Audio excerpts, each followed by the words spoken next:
Oke, kita lanjut di video kali ini, yaitu kita membahas tentang larutan penyangga atau buffer. Nah, untuk video yang kali ini, kita masuk ke part 2, yaitu kita mau menghitung pH larutan penyangga atau buffer. Nah, di sini ada rumus ya, untuk menghitung pH larutan penyangga. Nah, untuk pH penyangga atau larutan penyangga itu sendiri, ini ada dua. Nanti ada yang disebut dengan larutan buffer asam, ada yang disebut dengan larutan buffer basa. Nah, untuk rumusnya, ini ada H+, nilainya adalah Ka kali mol asam per mol garam kali valensi. Valensi ini adalah yang lemahnya nanti ya. Kemudian bisa juga kita menggunakan milimol. Milimol asam per milimol garam kali valensi. H+ di sini, milimol atau mol ini berasal dari kita mengalihkan dari molaritas dengan volume atau volume kali molaritas. Ini sebetulnya rumusnya satu aja ya, cuma bisa dibuat jadi beberapa macam. Maksudnya rumusnya bisa seperti ini gitu kan. Nah, kalau kita sudah dapat H+, maka kita bisa cari pH-nya, yaitu min log dari H+. Begitu juga dengan yang buffer basa. Buffer basa mirip ya dengan yang asam. Berarti yang tadi, kalau tadi asam itu H+, maka buffer basa di sini adalah OH-.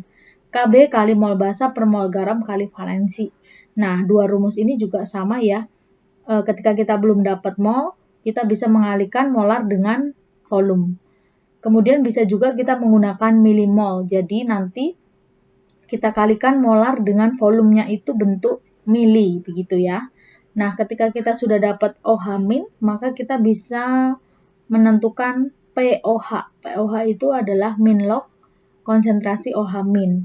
Dari pOH ini baru kita bisa cari pH-nya, yaitu 14 min pOH.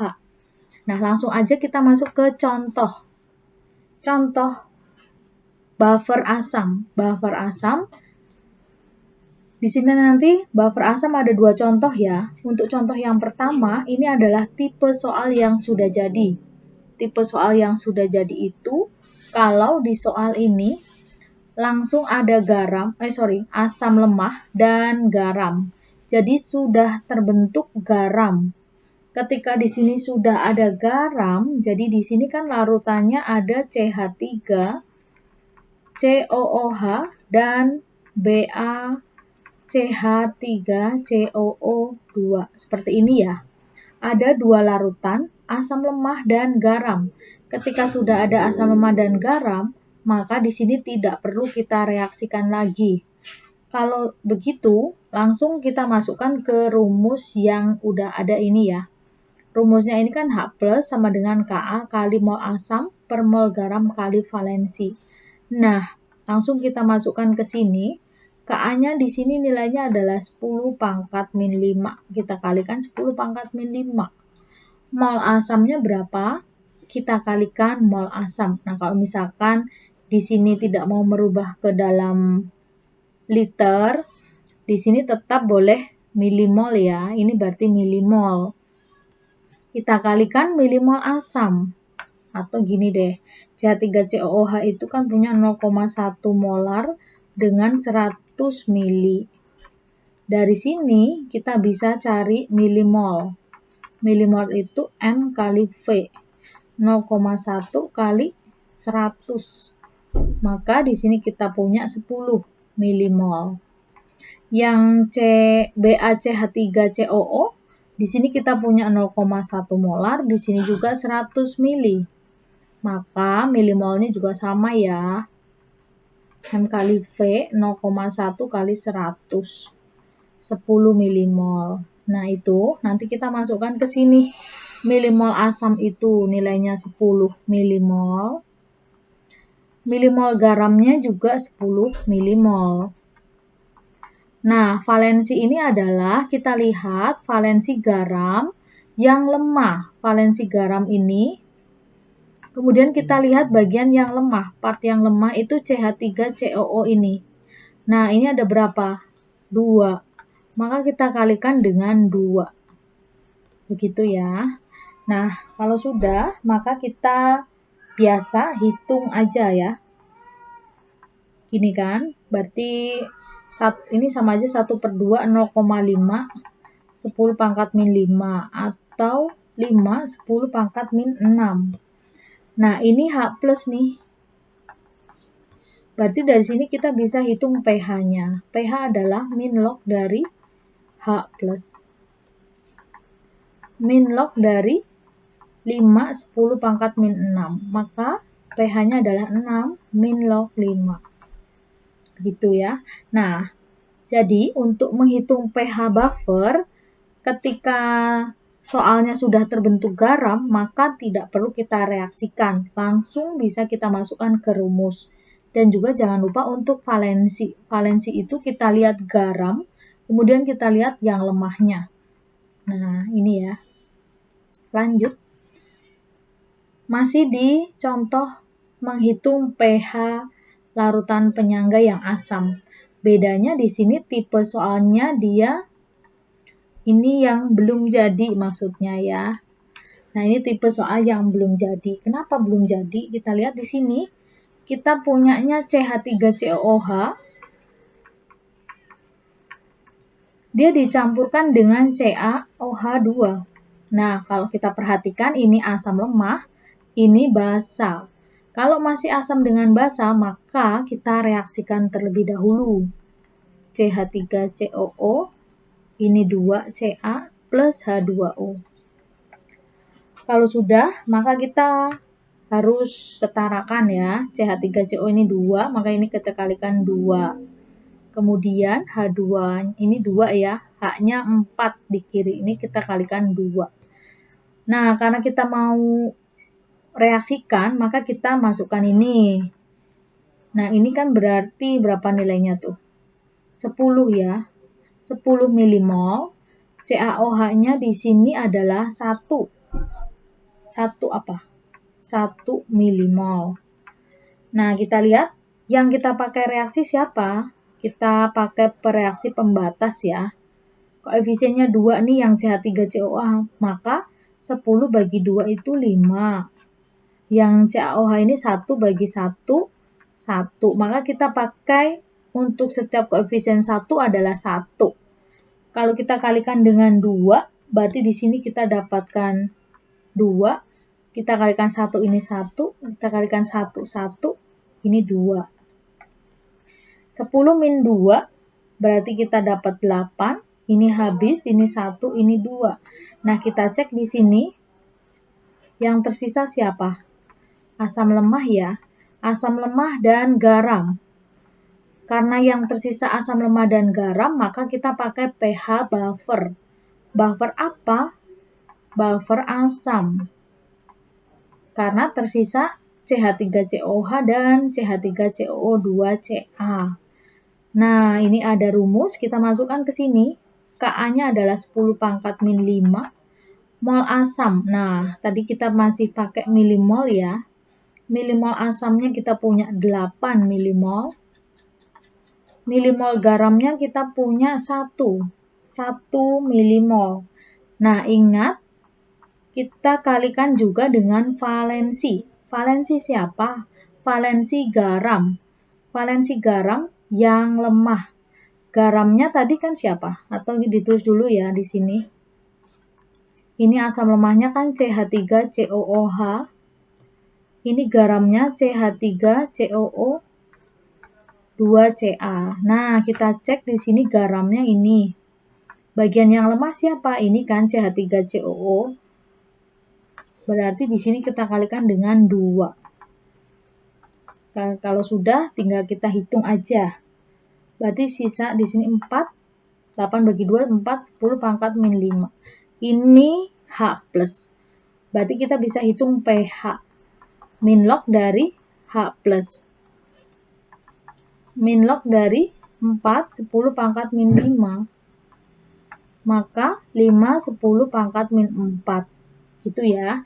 Kalau tipe soal yang belum jadi, masih bentuk asam dengan basa, maka harus kita reaksikan terlebih dahulu, kemudian kita cek hasil sisanya apakah sesuai dengan syarat buffer.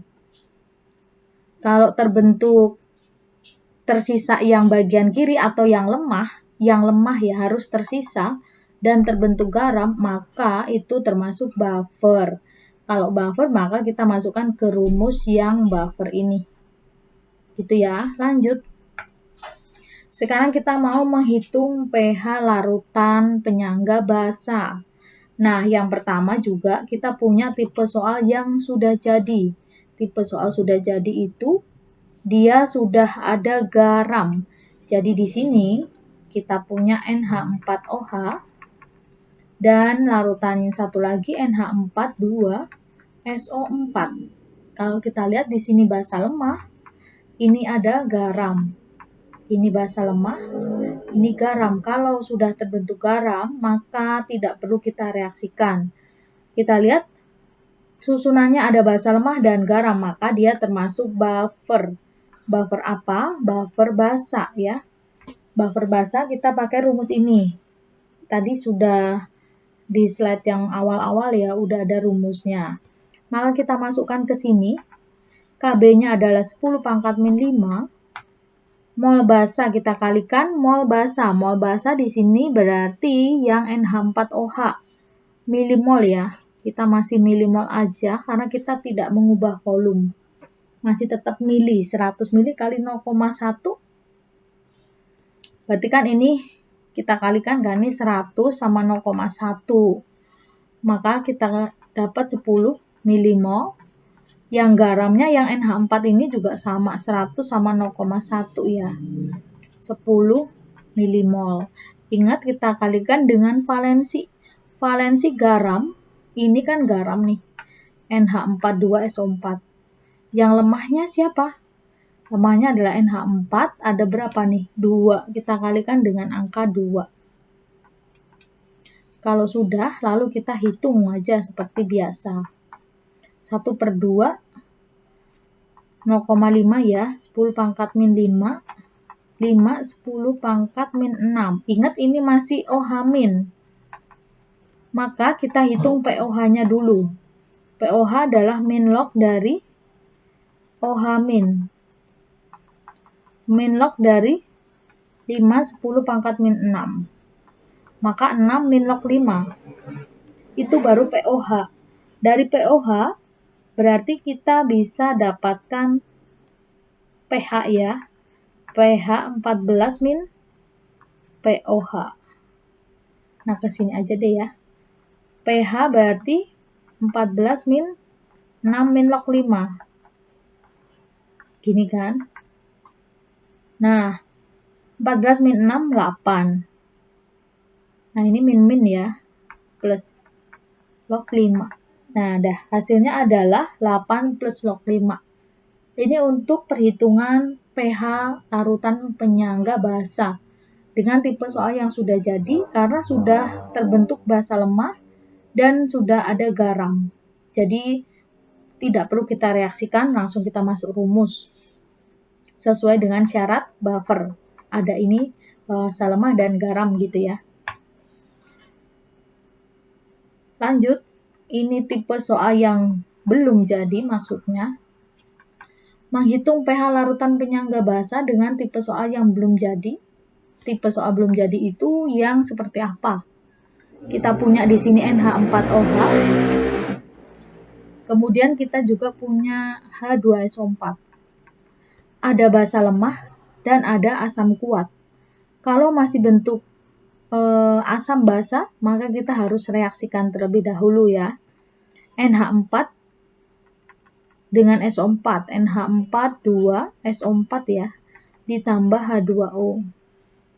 NH4 kita kalikan dengan 2, di sini kita kalikan 2, H-nya kita punya di kiri 4, berarti kita kalikan di sini gini ya. Kita masukkan aja nilainya milimolnya ya. NH4OH 100 kali 0,1, berarti kita punya 10. Ingat milimol. H2SO4 kita punya 10 kali 0,1. 1 aja ya. 1 milimol. Ini belum terbentuk. Nah, koefisien 2 itu 10. Berarti koefisien 1 berapa? 10 bagi 2. 5. Bentar. 10 bagi 2 ini 5 ya. Sekarang 1 bagi 1. 1. Maka kita pakai yang kecil ya, 1. Untuk setiap koefisien 1 kita pakai 1. Kita kalikan dengan 2. 1 kali 2. Sini kita punya 2. 1 kali 1, 1. Ini 1, ini 2 ya. Kita hitung aja, 10 kurangi 2, 8. Ini habis, ini 1, ini 2. Nah, kita cek di sini ada sisa siapa? Atau terbentuk siapa? Sisa NH4OH dan terbentuk NH4 2SO4. Ini adalah basa lemah, ini adalah garam. Nah, berarti kan ada basa lemah dan garam, maka dia termasuk ke dalam buffer. Buffer apa? Karena yang lemahnya basa, maka buffernya adalah basa. Berarti kita pakai rumus ini, buffer, OH- sama dengan gitu kan, KB kali mol basa. KB-nya kita punya, langsung masuk rumusnya, 10 pangkat min 5. Kita pakai milimol. Milimol basa kita punya ini milimol ya. Ini semua masih milimol. Milimol ini 8 milimol. Mol garamnya adalah 1 milimol kali valensi. Valensi garam, kita lihat valensi garam ini yang lemah. Lemahnya kan NH42, maka lemahnya 2. Kita kalikan dengan 2. Maka 4 ya, 4 10 pangkat min 5. Ingat ini baru OH-. Maka POH langsung ya, 5 min log 4. Baru kita bisa hitung pH, 14 min POH. 14 min 5 min log 4. Nah, 14 min 5, kita punya 9. Min ya, ingat ya, plus log 4. Nah, ini hasilnya untuk pH larutan penyangga yang basah. Dengan tipe soal yang belum jadi, yaitu kita reaksikan dulu basa dengan asam. Kalau sudah, kita tetap ikuti syarat yang buffer ya. Jadi seperti yang di video sebelumnya, juga ada yang part 1, itu yang disebut penyangga itu ciri-cirinya seperti apa. Nanti di video selanjutnya akan dilanjutkan lagi di part 3 dengan contoh-contoh soal yang lain. Contoh-contoh soal buffer asam maupun buffer basa. Demikian ya, mudah-mudahan dapat dipahami.